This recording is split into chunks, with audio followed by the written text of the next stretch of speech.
he really doesn't seem to have a plan, and he's the president, right? He'll call you and ask you for your plan in about half an hour. He's going to.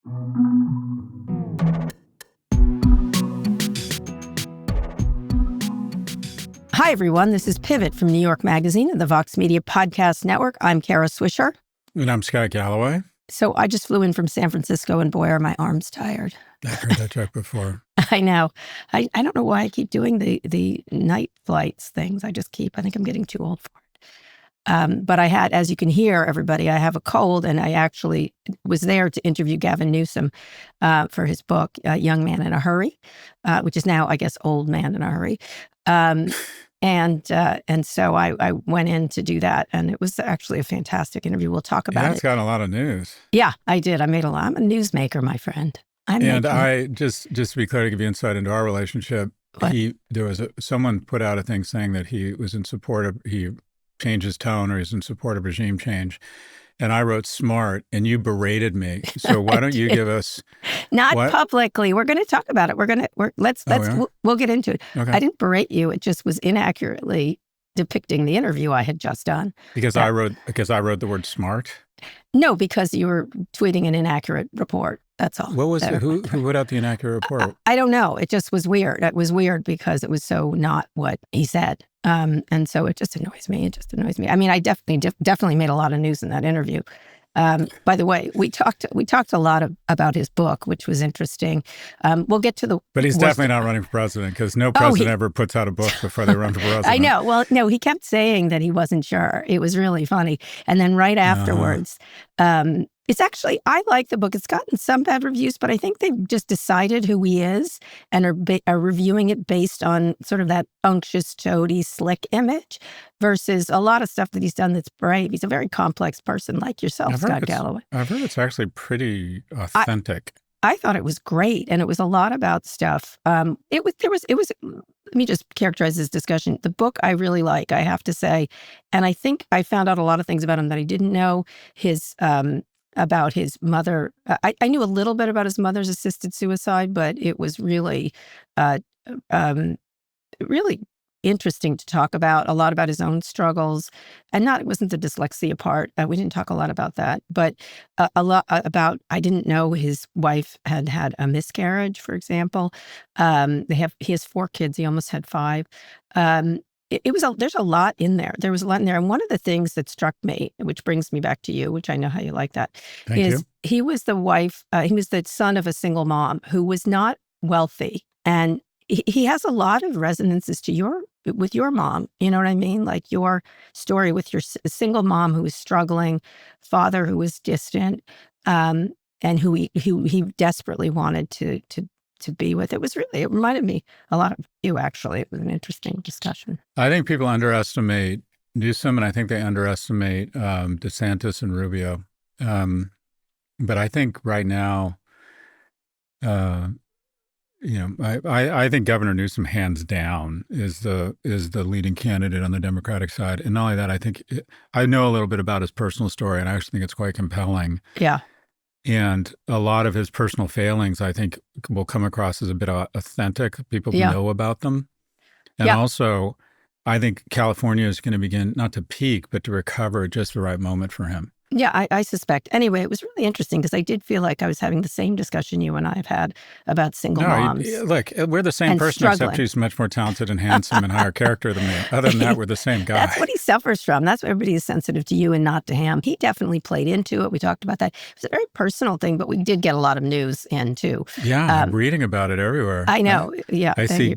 You're welcome. I literally see Gavin Newsom and this 11-year-old boy on stage with him. I'm like, oh, I know her. And my voice is so, for those listening to it, I apologize. This is a good version of my voice. It was so, I was absolutely dead hoarse 3 hours before, and I thought I'd have to cancel, but I did all manner of things to my voice to allow it to work. And he got to over, and I said, you're lucky today. I've never had a man overtalk me, so you're going to get some chance to do that today, which was funny. And he does talk a lot, let me just say. So let's get right into it. President Trump says the U.S. military intends to continue its assault on Iran for 4 to 5 weeks if necessary.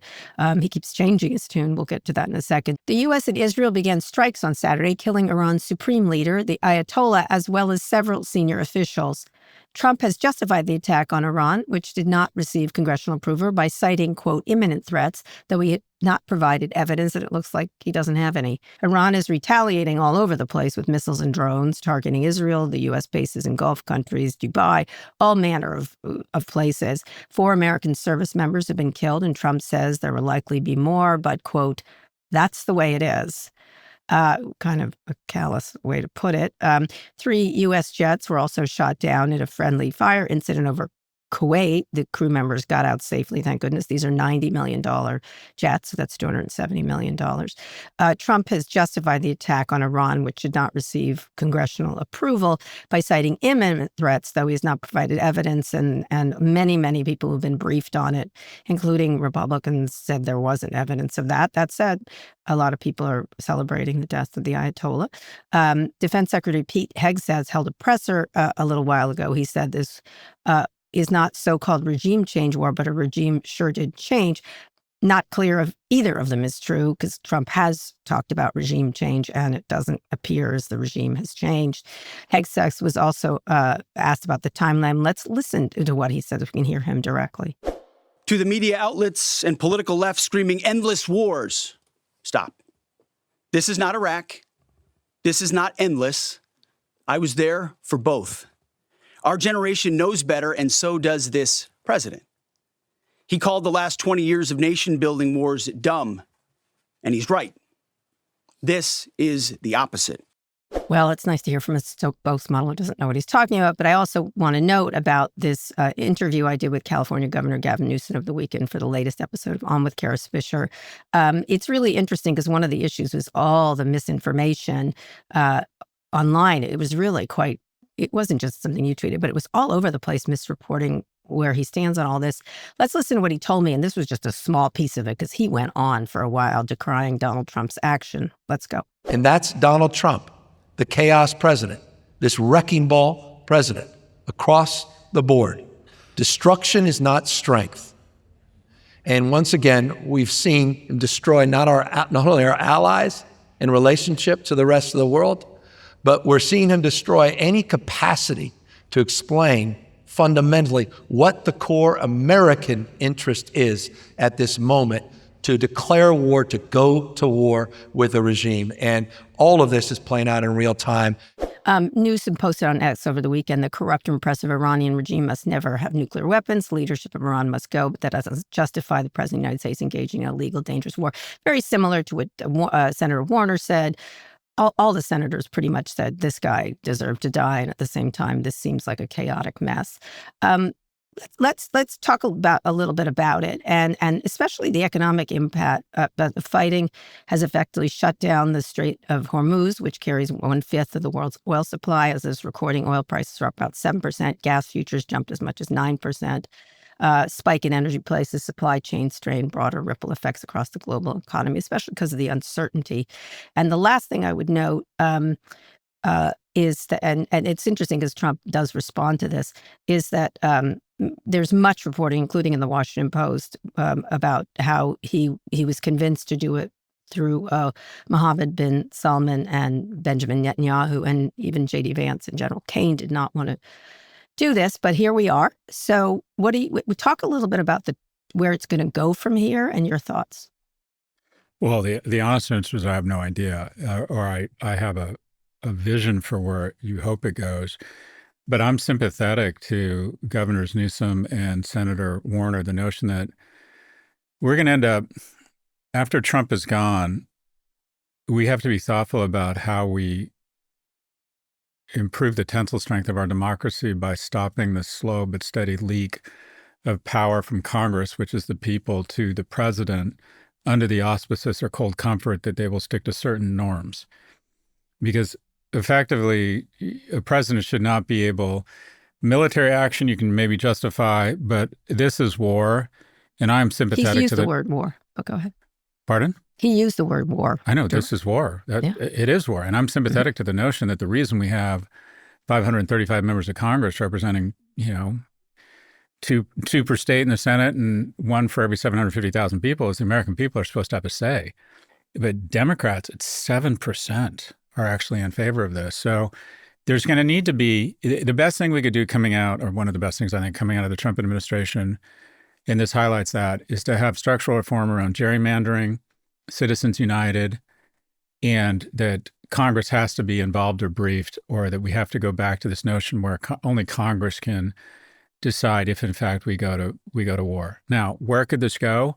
As you know, I'm in favor, loosely speaking, around this action because I always like to ask myself what could go right. Mm-hmm. Iran is 90 million people, sits on the second largest natural gas reserves, the third largest oil reserves, incredible science, incredible universities, incredible entrepreneurial spirit, actually quite a non-secular. It was, that's for sure. Non-secular, well, I would argue anyways, not fairly non-secular, a lot less anti-West than people have been led to believe by what I think is one of the most oppressive, brutal regimes in history. So what could go right? You could have one of the largest economies in the Middle East become more pro-West. It's been punching below its weight class for 20 or 30 years now because of poor technology and sanctions. You could immediately see it come up and be an economic power that is pro-West, pro-trading, pro-capitalist, what effectively might be one of the biggest tax cuts in history if you saw more consistent flows of oil and technology and a great trading partner. I actually think Europe would be the biggest beneficiary, and turn what has been the primary agent of chaos and terror in an unstable region into something resembling, I don't even call it pro-West, but neutral West. So I think there's a lot that could go right here. And I think the risk assessment provided to the president, in my view, had a lot of asymmetric upside. Now, having said that, what they missed here was part of the PAL doctrine, and that is you have to have clearly articulated objectives. Or plans for next, beyond Well, the they bomb. haven't. And to your point, they just haven't been able to articulate in the last 24 hours, what is the off-ramp and the objective here? Is it regime change? Is it a more friendly regime? What exactly is the plan? And not only that, you're not going to get this notion that all of a sudden we're going to provide air cover and the Iranian people are going to rise up and overtake 150,000 members of the IRGC who are deeply integrated into... They have outside plans. There's some great reporting on this, by the way, by legitimate news organizations. They have contingency plans in place for what happens if the Ayatollah dies, and they're carrying them out. But in Syria, Libya, and Iraq, these were autocracies with a central figurehead. The IRGC is very deeply embedded into the economy. Yes. Yeah. So when your mortgage and your salary is being paid by the IRGC, it's not like, oh, okay, the top guy, Assad, is gone, and boom, it's a new administration. So there's a lot about the ground game. There's a lot about intelligence assets. And if they had said, we are going to, for example, a potential off-ramp, we're going to neuter their Navy, we're going to diminish their air defense capabilities, we're going to make sure for sure there is absolutely no ability to create or enrich nuclear stockpiles, and then we're going to leave it up to the Iranian people, that's technically an off-ramp. But I have seen in the last 24 hours them talk about regime change. No, this isn't regime change. So they haven't been able to articulate what is next. Well, I don't believe they thought about it. I mean, one of the things that a lot of people are pointing out is the involvement of Netanyahu and the head of Saudi Arabia, who publicly had said he was against this, but privately was quite for it and pressing for it. The linkage between the corruption with the Trump family and this coin-operated presidency that I talk about all the time is really very clear, because most, I would say, they're trying to come up with a story after the fact. Oh, it hasn't worked. It isn't an endless war, although it feels kind of like an endless war. It feels very Bushian, right? You definitely had echoes of that. I think he thought it was going to be like Venezuela, right? That it was like, just take that guy out. And by the way, he's in business with the Maduro administration. He didn't regime change that place at all. Like, speaking of regime change. This is much more complicated. I agree, but I think he thought it was like that. No, right? I'm agreeing with you. This is not... Take out Maduro, and this is much more... He just has cowed the regime into it, but it's the same regime. In this case, it's really fascinating how they have put themselves into this economy in a way that's very hard to get them out, right? Exactly. Of course, this is their point, of these very corrupt and I would say, evil mullahs in Iran. But one of the things that's fascinating to me is, one, the continued corruption of Trump's family and Trump within this region. And second of all, that he keeps calling. Have you noticed he's calling all? I'm waiting for a call from him myself. Like, he called Jake Tapper. He called, a bunch of John Carl. He's called all the regular old media people, essentially, or the people he decries all the time. And it seems like he's workshopping different reasons. Like, that's so he's trying to figure out what people want. But there is, again, what could go right here? The most powerful instinct is survival. And what we pulled off here, and when I say we, I actually think it was more the Mossad than us. We effectively, and I don't think people really register how profound this was, within about 2 hours, we took out the equivalent of the president, the Secretary of Defense, and the head of the Joint Chiefs. Right. They were all in the same place. But yes. And what has got to be the strategic mistake of, I would say, the last 5 years, other than the decision by Hamas to go into Israel, geopolitically, they started attacking civilian targets within the Gulf. Idea. Fareed Zakaria noted that this was their mistake. I mean, that's just, okay, you want to isolate yourself from who should naturally be sympathetic to you.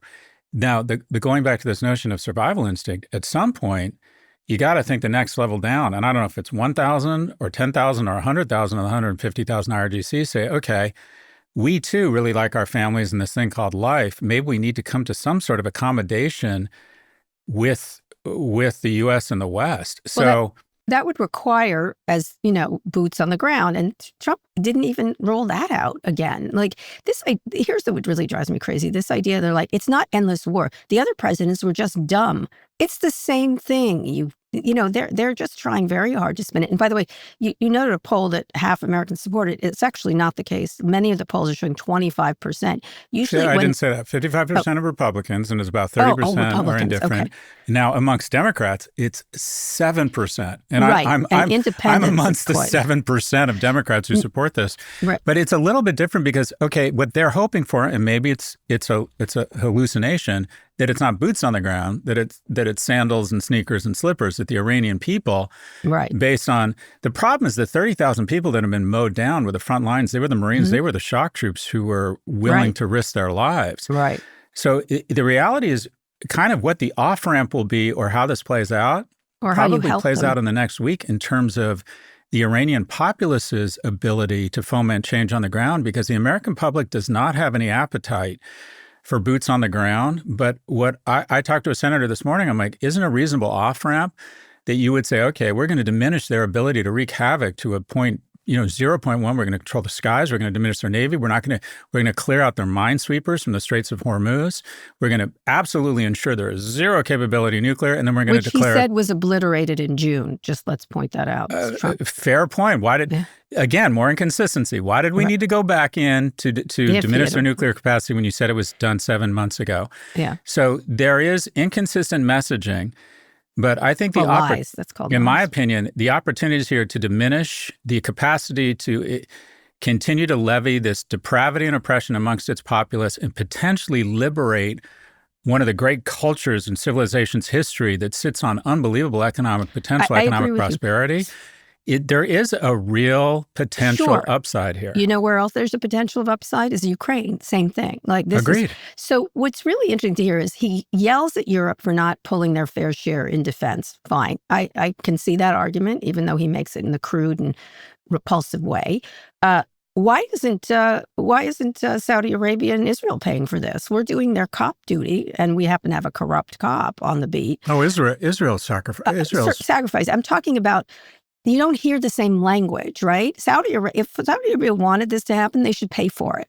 Like, if that's really the thing, why do I have to pay as an American taxpayer $270 million for 3 planes, like that kind of stuff? And so, why isn't this money deployed elsewhere that I think isn't not me, I'm not running this show, but like, why isn't Ukraine the same thing? Like, that's what's really interesting, because there's a country that is full of like talk about economic opportunities, same thing.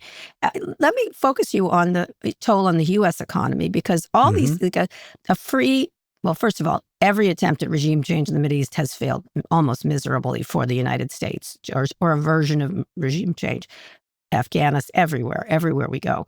Well, to be fair, I did work in the Balkans. We have had successful interventions. In Kuwait, we successfully repelled. The difference there is we did it multilaterally, which that's right. He's stupid to do here. Already Britain, our closest ally, is humming and hawing about letting us use their airfields. Yeah. He wants to go it alone, which is stupid. Anyway, I interrupted you talking about the economics here. So I want to know about the effect on the U.S. economy, because one of the things, when people start a war, it tends to be in the 60s period, right? Mm-hmm. It's 25. And I get that the Democrats don't like it, but 25 is a bad place to start when you're doing a war, which if you remember the Stud Scud and everyone being vaguely excited when they were doing those. I mean, even myself, which is grotesque because I now have children. I'm like, oh, no. But talk about the toll on the economy, because and the MAGA people, Green, Carlson, even more heinous people are talking about this is not what we voted for, right? This is not, and they're trying very desperately to pretend it's not an endless war. It's whatever word they're going to use is not going to work with these people. He's already struck 7 countries, 7 events. Like, he's done more war. Like, it was interesting because Hillary Clinton was so prescient about exactly what he would do here. He seems to like and have an appetite for military action because everything's going so badly for him. So talk about the effect on the U.S. economy. Oil prices, right? Inflation. More danger for the U.S. in terms of attacks on our own soil from the Iranians. If you back these Iranians into a corner, they may do something really dire here in this country. What is the toll on the U.S. economy? And let me add in that people were using this war to cash in on online betting markets, which was repulsive.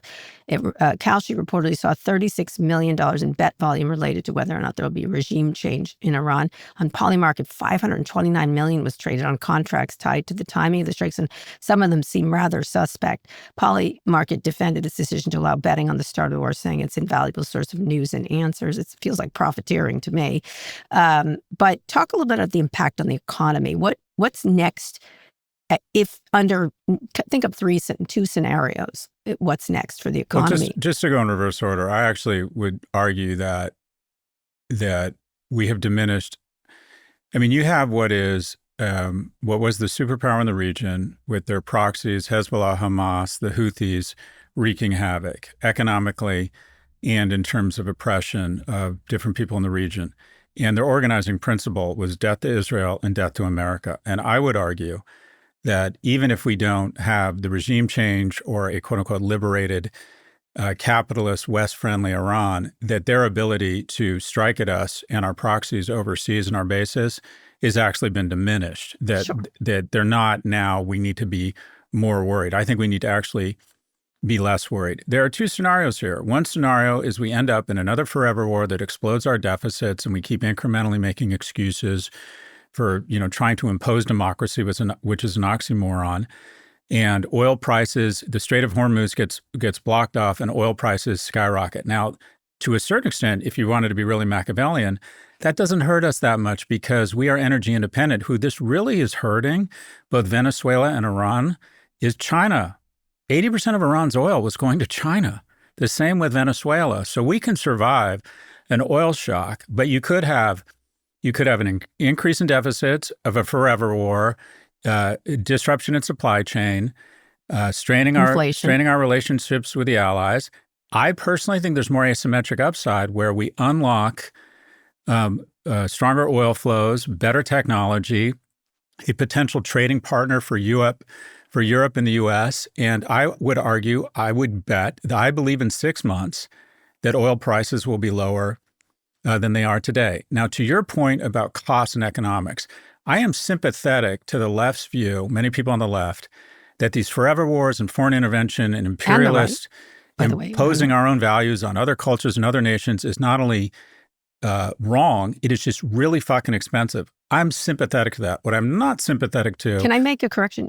Charlie Kirk talked about this. The right, this has been an animating issue. I was just about to get there, Kara. Okay. The right has a very strong isolationist bent. What is inconsistent for me, it is consistent to say let's focus on our problems domestically. Let's spend money domestically. Let's not run up deficits with tax cuts and forever wars in a macho military. And let's stay out of other people's knitting, recognizing that we respect their right to do it, to govern themselves and shape their own future. What is totally inconsistent is the far right or the right's isolationist rhetoric while approving a $1.1 trillion military budget. Because my view is the only rationale for having a $1.1 trillion military budget is, quite frankly, is if on regular basis you're going to go on your toes. Because if we don't want to get involved in this kind of foreign adventures or misadventures, whatever you want to characterize it, there's no risk of Canada invading us. Let's take our military budget down to $300 billion and pay off our deficit. So I've never understood the right's fascination with ridiculous military spending and then this isolationist complexion. I personally think the upside over the medium and the long term here economically, with a peaceful Middle East, once its primary sponsor of terror is neutered here, I think this over the medium and the long term could be really good for Europe. And if we could figure out a way to end the war in Ukraine, figure out a way to have a neutral West, Iran, I think you're going to see the largest tax cut in history, because I think the flows of oil will cut oil probably in half, and you'll have an incredible trading partner with what is one of the most productive capitalist in many ways societies in history, and that's the Persian people. Yeah, that is true. I understand. One of the things that troubles me is one is that he really doesn't seem to have a plan, and he's the president, right? And that people within his administration— He'll call you and ask you for your plan in about half an hour. My plan is for you to step down, but then I would get J.D. Vance, but that's my suggestion. And you should go off and spend all the money you've stolen from the American people. But one of the things that I think about a lot is that this is done in such a haphazard way without the involvement of Congress, right? That really is troublesome. Agreed. And that these Republicans who are against these things immediately get in line. Now, look, Lindsey Graham, that Southern Belle, has always been wanting to do this, right? I mean, now he wants to go from— he is Southern Belle. And he's wanted to do this. He wants to do Cuba next. Let's do Cuba next, right? Oh, That's God. the whole thing.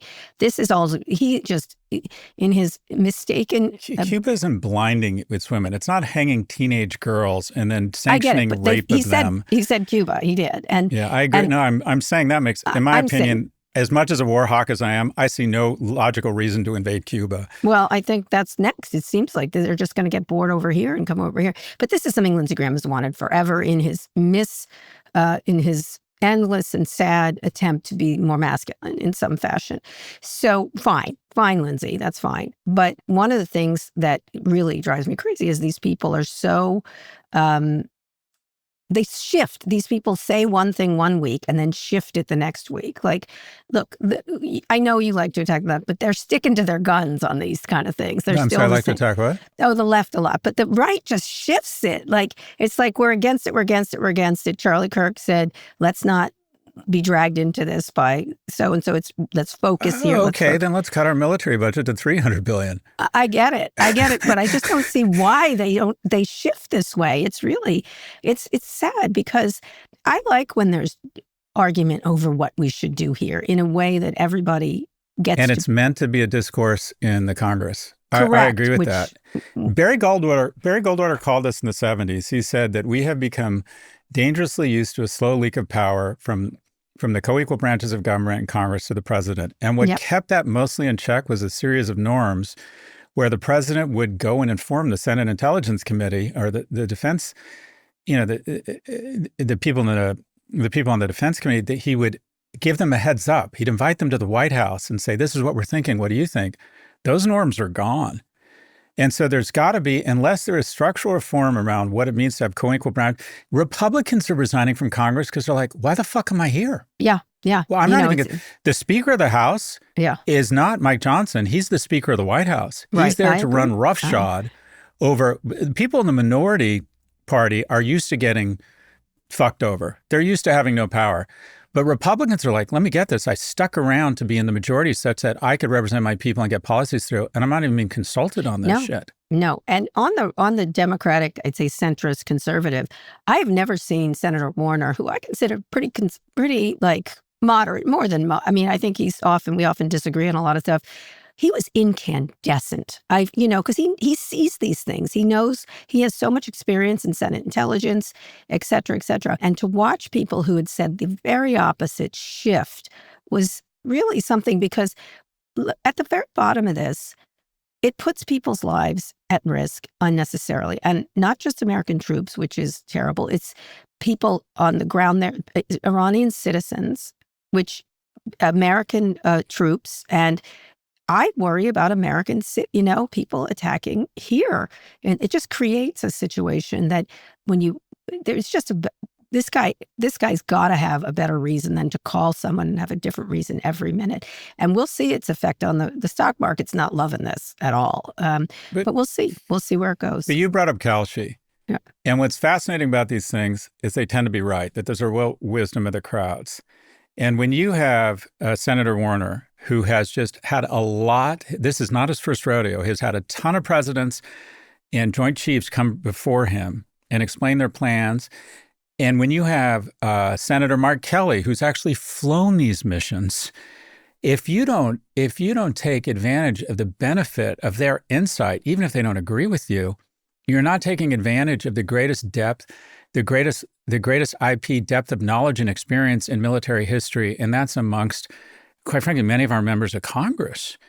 If you're not bringing Representative Seth Moulton in and saying, hey, when you were on the ground in Iraq, I mean, instead we're consulting with a senator from Florida, a former Fox TV host, who was and a reality game show figure. Host. They're making these decisions. And the FBI is being run by a guy who likes to party in the middle of a possible terrorist action in this country. So they're just going to make, and this is, I always like to try and reverse engineer to a personal learning here. One of my biggest flaws as a man is I thought that masculinity and leadership was making a quick survey of the situation and then making a decision, and then it was my job to talk everyone into my decision. No, it's not. Leadership is listening and occasionally going, oh, fuck, I got it wrong. We need to switch course. I didn't learn this until I was literally 50. I don't make a big decision personally, financially, professionally, without talking to 3 or 4 really fucking smart people. Because you can't read the label from inside of the bottle. And the U.S. Congress is full of some of the most impressive, experienced, smartest people in the world. And beyond that, there's people all over And the also world. They have this incredible task of representing their constituency. To not check in with them, I think Senator Warner is apoplectic because he's like, for God's sakes, we can save you from yourself. That's right. That's right. He wasn't out of ego. I've never seen him do that. It was really interesting. Anyway, we have to move on. This is a developing story. We'll see what happens. This seems like as Gavin Newsom said, a chaotic White House. It might be trying to get us away from the Epstein files or other issues at home. We didn't even talk about the distraction, but we need to move on.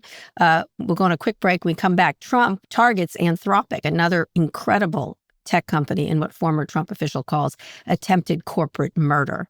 Support for the show comes from BetterHelp. This International Women's Day, BetterHelp wants to remind all the mothers, grandmothers, aunts, and sisters of the world that you deserve to take care of yourself as much as you take care of people around you.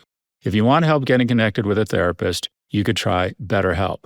BetterHelp does the initial matching work so you can focus on your therapy goals. All you need to do is fill out a short questionnaire that helps identify your needs and preferences, and BetterHelp matches you with a licensed therapist operating under a strict code of conduct. After 12 years plus of experience, BetterHelp says they have an industry-leading match fulfillment rate. And if you aren't happy with your match, you can switch to a different therapist at any time from their tailored recommendations. With over 30,000 therapists, BetterHelp is the world's largest online therapy platform, having served over 6 million people globally. And out of over 1.7 million client reviews, BetterHelp's average rating is a 4.5 out of 5 for a live session. Your emotional well-being matters. Find support and feel lighter in therapy. Sign up and get 10% off at betterhelp.com/pivot. That's betterhelp.com/pivot. Scott, we're back. President Trump ordered federal agencies to stop using Anthropic after it did not come to a deal with the Pentagon on safety. The Defense Department will phase out the use of Anthropic products over the next 6 months, which will, I will tell you, hurt national security. Anthropic plans to challenge the supply chain designation in court. Good for them. When it comes to the App Store, Anthropic is winning. Claude is the #1 spot in the Apple's free apps as we tape. Anthropic also faced a major outage on Monday, with the company saying it's been dealing with, quote, unprecedented demand. Meanwhile, OpenAI, of course, ever the opportunist, OpenAI, Sam Altman, reached an agreement with the Pentagon. The company claims it found a way to ensure its technologies would adhere to its safety principles by installing technical guardrails. However, when Sam Altman was asked whether he worried about there be future disputes with the Pentagon over what's legal, he responded, "Yes, I am." Oh my God, Sam. I got to tell you, you need to stop talking. A former Trump official called Anthropic order attempted corporate murder. It's the backdrop of OpenAI raising $110 billion in its latest funding round, including $50 billion from Amazon and $30 billion from both NVIDIA and SoftBank, and these continue round-tripping kind of deals. I read a lot this weekend about this, and one of the people involved was a guy named Mackil, who used to be an executive at Uber, who was possibly one of the most bullying and awful executives and full of all manner of bad behaviors. He left the company. We wrote some stories. There was a thing he was involved in that was just so not a good behavior, I would say. I have spent time with him. He was the one that was negotiating this. Not a surprise. He kept calling Dario Amodei from Anthropic godlike. God, he thinks he's God or whatever. I've never met anyone who thinks he's God more than Mackil, and he's usually a toady to more powerful people, and in this case, Pete Hegseth. Anyway, it seems a ridiculous overreach on the behalf of the government. Probably Anthropic will win.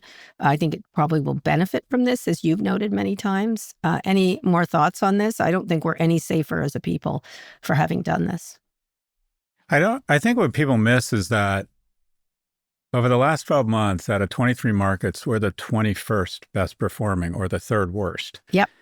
And what has changed? We've had incredible innovation. The Dow is up 50,000. Sorry. We still have incredible innovation. We dominate the most tectonic shift in technology. The thing that's changing is, I believe, we're experiencing a rotation out of U.S. stocks and a compression of multiples. And the reason why is the following: the underpinnings of why so much capital flows into the U.S. from every other market in the world is our incredible IP developed mostly through funding of research at universities, an incredibly risk-aggressive culture based on immigrants who take huge risks to get here. And also, I think more than anything, probably, or chicken and egg, it attracts the deepest pools of capital in history. There's $5 million in venture capital for every startup in the US. There's only $1 million for every startup in Europe. Anthropic started 6 years ago. If it was in Europe, it'd be one of the 10 most valuable companies. But when governments start selectively punishing and rewarding companies based on political favoritism, that capital gets scared and starts withdrawing. Because why do you invest in OpenAI or Anthropic if you don't know who you're waking up next to in terms of its ability to raise capital based on the blood sugar level of whoever's president? So this is not only the wrong thing to do and makes us feel less safe, and it's probably illegal, it's going to hit your 401k, folks. Even in places like the Gulf that are run by autocracies, they have a real respect for systemic laws in the market because they recognize the moment they start fucking with companies based on their own, who's in or out of political favor. It's Russia. Which has no stock market. Because nobody wants to invest and then find out the CEO got a call from the wrong person or got on the wrong list and is all of a sudden out of business. So even in China, people, I think they learned their lesson a little bit with Didi, where they got angry at Didi and basically crushed Didi. They're now, they have a lot of respect for essentially regulatory bodies, consistent application of rule of law, trying not to play favorites. So the immediate reaction will be, okay, they're wrong, this is illegal, fine. And also from a commercial standpoint, I've been saying for the last year that someone has an incredible commercial opportunity to say, enough. Right. We're the good guys. we do not buy into this. If this costs us money in the short term, fine. But the very American values that gave us so much opportunity are under attack, and we're just not down with it. And I don't know if you remember me saying this. I said 6 months ago, the biggest opportunity for Nike, which is trading at a 10-year low, was to run a bunch of ads saying, we're about American values, and what's going on here is wrong. What's interesting is the corporate America needed a hero, and it looks like it's Dario. I know. It's interesting. And what's really interesting here is I think, and it's finally happening, there's shaping up to be Joe Frazier and Muhammad Ali here. And I think that Dario is being very smart, and I think it's up to us in the media or progressives, and I'm obviously stitching this into the Risks and Unsubscribe thinking. I think it's time to start figuring out if there's a way to be more commercially supportive of Anthropic and less supportive of OpenAI. Basically, OpenAI has decided to enable and be complicit in the Trump administration's efforts. And Dario and Anthropic have said, no, we're not going along here. We're not going to be intimidated. This is, quite frankly, Kara, I have been waiting for this matchup for a year. I know, yeah, I know you have. Let me say, I don't know Dario Amodei. I don't actually. And he might be arrogant, which is in line with most people in tech. That may be true. But I do know Emil Mackil, who did negotiate this. And I do know David Sachs. And both of them are arrogant operators, ceaseless bullies, and unctuous toadies to the powerful, in my experience of covering them. Sam Altman is a little more complex, but he's a gifted opportunist, which doesn't make him that different from anybody in Silicon Valley. And has made his choice here, right? He wants the business. And so it's a really, knowing the characters involved here, and then on the top of it, you have an idiot, like a moron, like Pete Hegseth, who doesn't know what's happening, communicating to someone who's even more moronic on these issues, which is Donald Trump, who I suspect Sachs is whispering in his ear, and Emil Mackil's whispering in Hegseth's ear, and this is all a Silicon Valley beef, right, between and among these people. Emil had to leave Uber under very not great circumstances, was pushed out.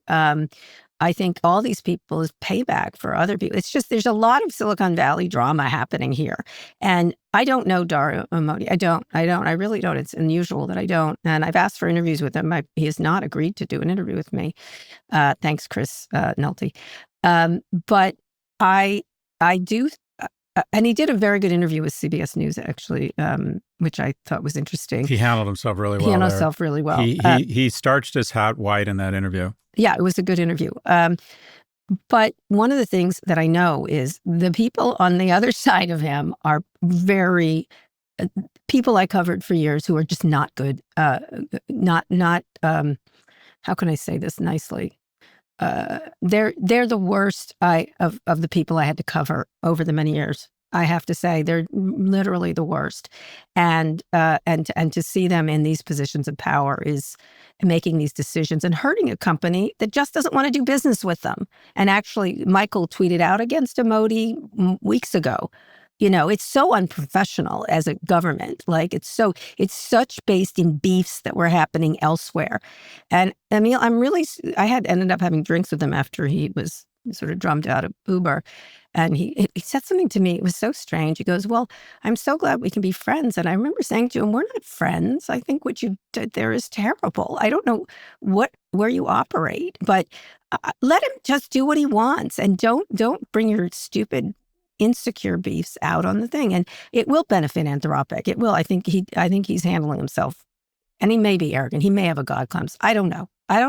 But he's certainly not like these people. And in that case, the bar is low. I've had my say. I think it's a big opportunity. I think Americans and consumers are so ready to vote with their pocketbooks. And Sam, I don't think Sam has acquitted himself well. I'm not going to have advertising. We would never do porn. Well, I need to raise money. Never mind. And the largest customer in the world, which is the U.S. government, needs to have a series of systemic laws that these are the rules you get to play by. And full stop. Everyone is entitled to and obligated to the same set of rules, not who you like or who you don't like, and which kind of leads into our next story, which is Netflix and Paramount. Right, Netflix. Speaking of that, Scott, let's take a quick break. When we come back, Netflix emerges as a winner after losing the Warner Brothers battle. Support for the show comes from Vanta. If you're a business owner, you're not imagining things. Risk and regulation are on the rise, and customers now want proof of security before they commit. Earning that trust is critical to closing deals, but it's often costly, complex, and time-intensive. Vanta says that's the challenge they've designed to solve. Vanta automates your compliance process to bring compliance, risk, and customer trust together in one AI-powered platform. They automate the process of achieving and maintaining compliance with over 35 security and privacy frameworks, including SOC 2, ISO 27001, and HIPAA. This helps companies get compliant fast and remain compliant, opening doors to next-level growth opportunities and freeing up valuable time. So, if you're tired of sifting through old audits and spreadsheets, you can get a system that's always working in the background, keeping you compliant, reducing risk, and helping your business scale fast with confidence. Vanta says that companies, including Ramp and Ryder, spend 82% less time on audits with Vanta. That's not just faster compliance, it's more time for growth. You can get started at vanta.com/pivot. That's VANTA.com/pivot. Vanta.com/pivot. Scott, we're back. Netflix may have lost the battle for Warner Brothers, but it's looking like a winner. The company stock surged 14% of it formally exited the bidding war. It also now has $2.8 billion in the bank after Paramount paid the Warner Brothers breakup fee. When half the plan all along was to saddle Paramount with debt, drive up the price, and walk away with more money, Ted Sarandos said there are easier ways to make $2.8 billion. Very funny. He's also trashing it so beautifully. I have to say, what a pro, the way, like, it's ridiculously expensive. He's dropping all sorts of bon mots in that Bloomberg interview he did. I'm hoping to do an interview with him relatively soon.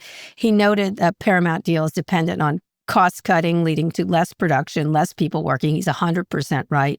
On the Paramount front, CEO David Ellison, who got strafed by Barry Diller as a stunt pilot in a speech, another thing, just announced that Paramount Plus and HBO Max will be combined into one streaming service. He also said there would be a lot less, I think a lot of cuts, $6 billion in cuts, that he can quickly deleverage it. Nobody believes him or thinks he's capable of doing it.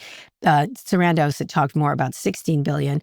Let me just tell you, Hollywood, look out below. This is look, I don't think Ellison means to be incorrect, but he is incorrect about what's about to happen here, because the pressures on this much debt. I talked to, as you know, Bill Cohen, because you weren't around last weekend, but this much debt is enormous amounts of debt. It's like crazy.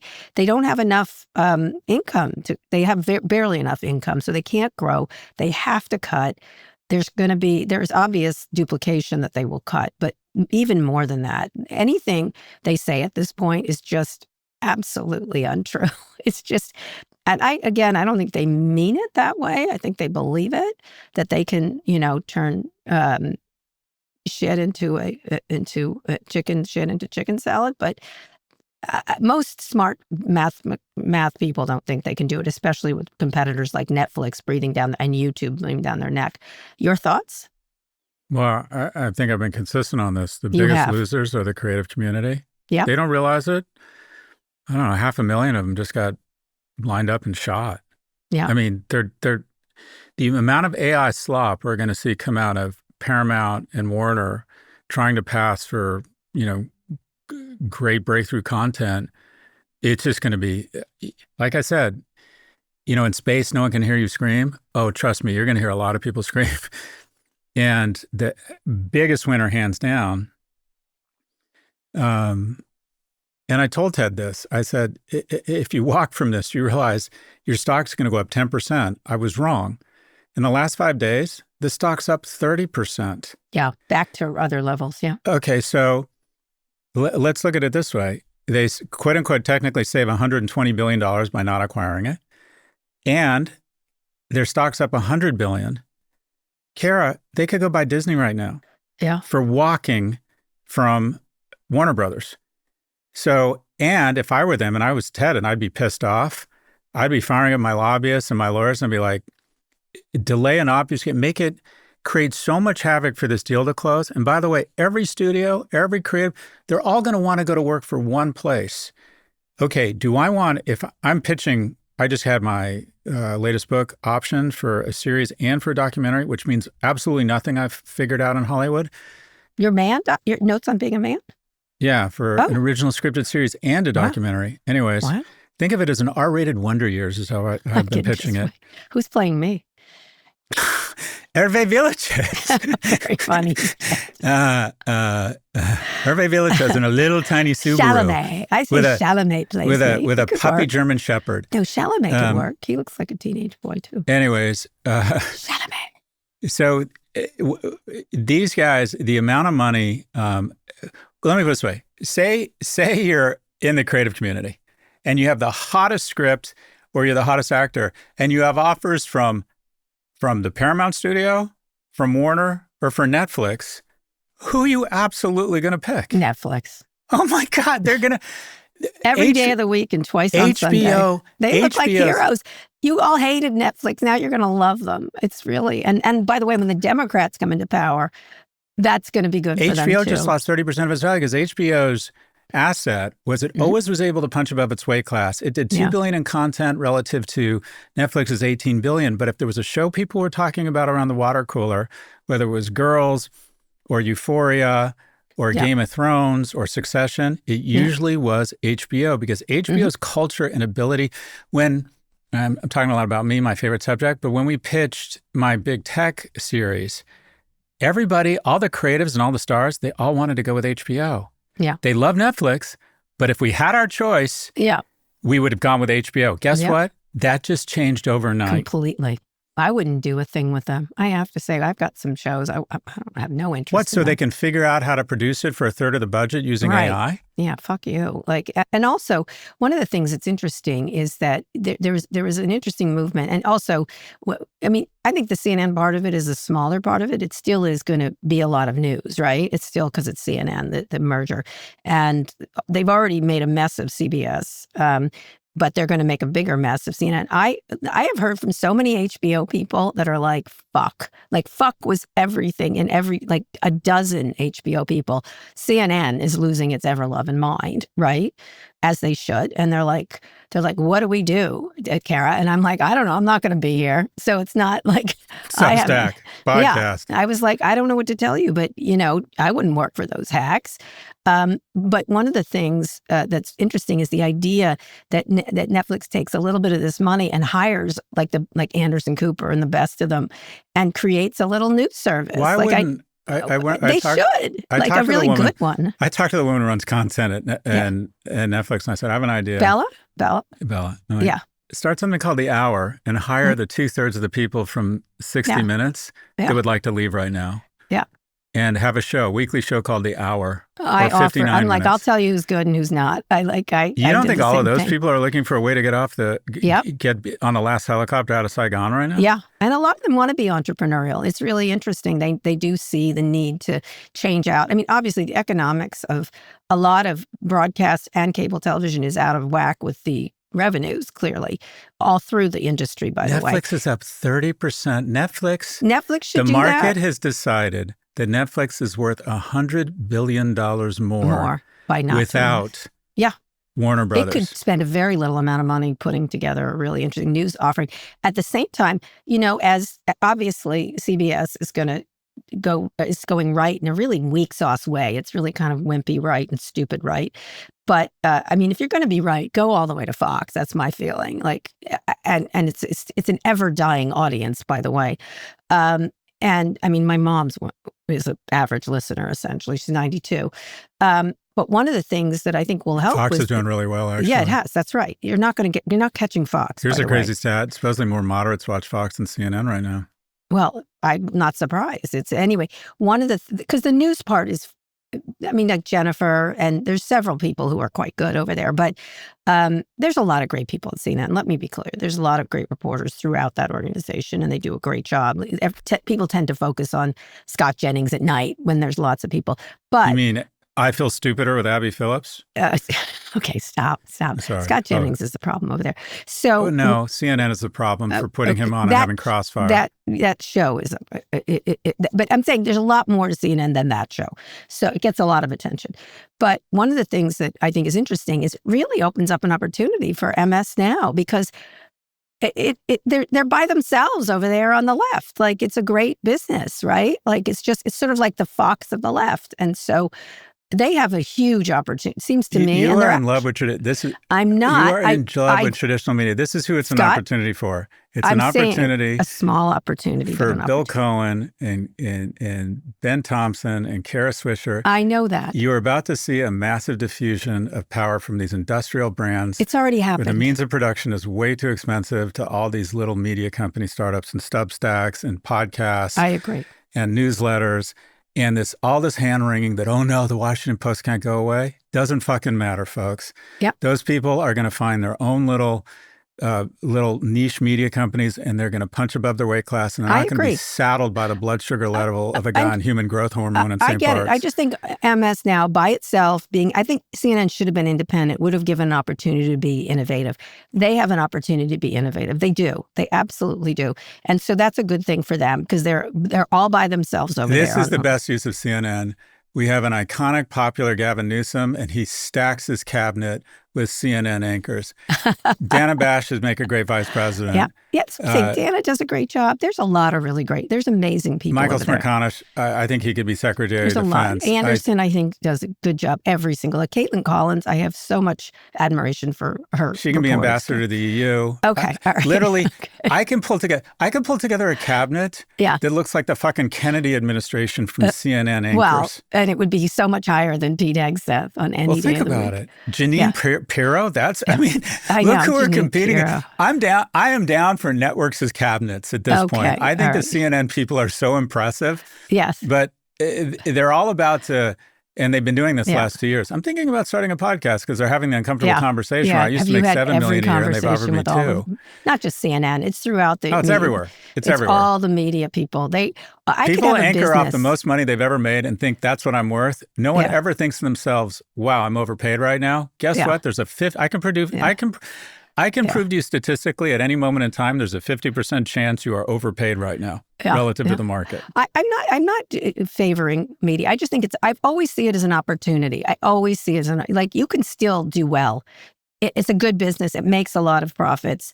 You could do well here, and it could give you it gives an opportunity for MS now to have a lane all to itself, and I think that's always a good thing. Always a good thing. Who's MS Now stars? Rachel? She's only one day a week. Rachel, though, right? There's a whole bunch of there. But let me say, Rebecca Cutler, Stephanie. There's a whole bunch of people over there that are very great, talented, and they're hiring a lot of great reporters. And Rebecca Cutler, who you don't know about, is amazing. She hired me at CNN Plus. She did at the Plu, And I think there's lots of opportunity. I think that the Ellisons will bollocks it. And coming to you soon, a Kara Swisher docuseries. Kara Swisher Wants to Live Forever on CNN. No, I'm kidding. That's coming soon. I just hope it closes before then so I can see a photo with you and Larry Ellison. No, it's not. Listen, it's going to be soon. I will be out. I'll have removed my things from the closet long before that. I'm just so curious who they're going to ask. Let me just tell you, everybody, Scott Galloway is in the second episode and he's looking fine. And it's an adorable Kara and Scott moment. Anyway, let's go. That'll save them. Right? Right? That's their answer. It's actually a really good show. I have to say, I'm very. You have to say your show's really good. You're gonna love this. What? I did a podcast today, and they asked me what was my favorite moment with Kara Swisher, and I said when you and your wife came down for the weekend. And I let you pick the streaming media thing we were going to watch. Big fucking mistake. You picked some art heist from PBS or the history of great museum thefts or something. I went, oh, fuck. Yeah. Oh, that was a good show. And we're sitting there and we're all eating and over comes White LeBron, your 14-year-old monster. And he sits down, and I'm not exaggerating, we all pop 8 inches into the air. Yeah, true. He's bigger than ever. And also the next day you were scolding him like a mother does, and you were literally, your neck was craning so hard up at him. It was like watching listen to Mama. It was like watching Billy Barty lecture Shaquille O'Neal. Yeah, and I said to my sons, I'm like, look at this. Look what's going on over there. Yeah. Anyways, yeah, that's right. That's my favorite moment. I should parent everybody. Anyway, let's go on a quick break. When we come back, wins and fails. Okay, Scott, let's hear some wins and fails. I can go first if you want. Go first. I have to say, I talked too much about Heater Robin, but I thought Connor Story did a great job on SNL this week. I usually Oh my God, that's my win. What? What? That's okay, my you take win. it. You take it. You take it. Let's discuss it. Go ahead. Go ahead. Take it. I feel that SNL thread, my win was SNL. I thought they thread the needle perfectly. This week, yeah. Not every week. Yeah. They honored the women's team. Yeah. But at the same time, I think it's bullshit, all the shit the men have taken. Yeah. I think for them to, wouldn't have been great if you listen to the video. This was President Trump taking everyone back to the 50s and mocking women. Right. That is not what we need. We need a more evolved sense of masculinity that celebrates great athletic performance. By the way, 8 of 12 medals from the women. The goal, the overtime goal, in my opinion, one of the great moments in sports history of the women's hockey team. They threaded the needle perfectly because I do think the men got more shit than they deserved. They got invaded by Kash Patel. Let's blame Kash Patel. That's exactly right. But that's right. What are they going to do? What are they going to do? I mean, I agree. Anyways, and if you listen to the tape when Trump made those wildly sexist remarks, there were 1 or 2 men's hockey players saying 2 for 2. They were trying to acknowledge that both the men's and the women's team, and SNL did it perfectly. They did. They didn't virtue signal and say, "Yeah, women," and "Oh, that those they made bad some jokes. males." They had the women make the jokes, and the men. And the men were there to take it. And they were fine with it. They thread the needle perfectly. And it was critical that Connor's story was standing in between them. I have to say, he's such a likable person and such a talented physical comedian. Like, his stripper who got in a car accident was so fucking funny. Like, I don't believe they pulled that one off. I have to say, he is such a delightful. He's very talented. He's a delightful figure. Both of them are. And I'm telling you, season 2, like scorching hot rivalry with the women's hockey team. Yes, Daddy's exactly. here for it. Yes. And I thought the women handled it well. So well done. Everyone was big. Everybody was bigger The writers than they at needed to SNL are geniuses. And you know who sucks? Kash fucking Patel. Why are you invading these guys' win? Like, as if you, in reflected fucking glory, you tubby loser. Like, forget it. Like, how dare you? Now I've focused only on Kash Patel. I really am. I think he's just the worst. So my fail is I think this situation with Anthropic. I think it has to be. We're not the same person today. We're literally the same person. Okay, all right. I think they are bullies. I think they use Twitter as a way to attack people in a way that's really unprofessional. You can have differences, and everyone's always grabbing for power and grabbing for money. I get it. It's gone on since the beginning of time. But the way you're doing this is all about your insecure childhood traumas that are being writ large on the rest of us. This is not professional. You do not have to do this. And they do it as keyboard warriors on Twitter. I got a text from someone, I'm not going to say who it was, who said, the world is happening on Twitter. You got to be back here. And I was like, I'm not going back to that Nazi porn bar that enjoys making children sexual. I was like, the world is not happening on Twitter. The world is happening in the world. You guys, you need to fucking get out of your own fucking way. You have to understand that what you're doing is damaging to most people, and that we don't want to hear about all your beefs and all your traumas and everything else. If Anthropic doesn't want to do business with you, let's move along. Let's just move along. And I'm sorry you're not as successful as Dario Amodi or smart Emil Michael, but you're going to have to live with it as being an unctuous toady to the powerful. Stop it. That to me is the loss. You go ahead. Mine's exactly the same, but I'll look at it through a shareholder lens. I'm looking at a company called Mercado Libre, which is the Amazon of Argentina. And one of the reasons I'm looking at it is that effectively when the BRICS were in vogue, the price earnings multiple of certain Latin American markets was about 20, and it went down to 8 because all the flows went into U.S. tech stocks, which meant you could increase your earnings 2.5-fold over 10 years, and your stock was flat. You can't outrun multiple contraction in a market as a stock. And it's all under the same auspices of market dynamics trump individual performance. At the same time, it's almost impossible to be wrong when you have multiple expansion. It has been American investors, we all think we're geniuses right now in our 401ks. We have had multiple expansions since 2008. and we're about to experience multiple contraction, and we're already experiencing it. We were 21 out of 23 markets last year on a dollar-adjusted basis. Everyone else outperformed us. And one of the reasons, people don't realize we have just lost trillions of dollars when the Pentagon starts picking winners and losers. If Anduril, which makes weapons, decides that, yeah, we are going to figure out, we're going to use Silicon Valley ethos to help the Defense Department kill people, and people freak out, well, guess what? They're allowed to do that. It's not illegal. They're allowed to do that. When when Palantir says we're going to work with the government of Israel to track down terrorists and kill them in their homes, that you may find that distasteful. It's legal. They're allowed to do it. And Anthropic, when they decide we don't want to provide our services or data for what we feel is the illegal surveillance of U.S. citizens, they too are allowed to do that.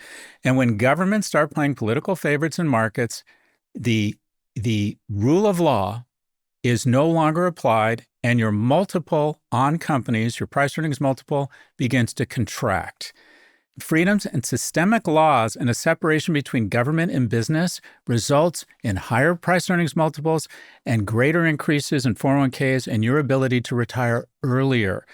And this bullshit Pentagon stationary war on Anthropic is going to cost U.S. investors trillions of dollars as people decide to go where they know who they're waking up next to, that they can invest in a company, and they do the assessment based on the laws at hand. Is this company succeeding or failing based on the current laws? And they don't have to try and guess what the one-off individual laws will be in a few months. So I have the same win and same fail. But I look at it as an investor. I'm now looking at markets. People get angry at the autocracies in China or in the Gulf. They have a huge respect for the domain or the sovereignty of investors and having uniform laws that apply to everyone equally.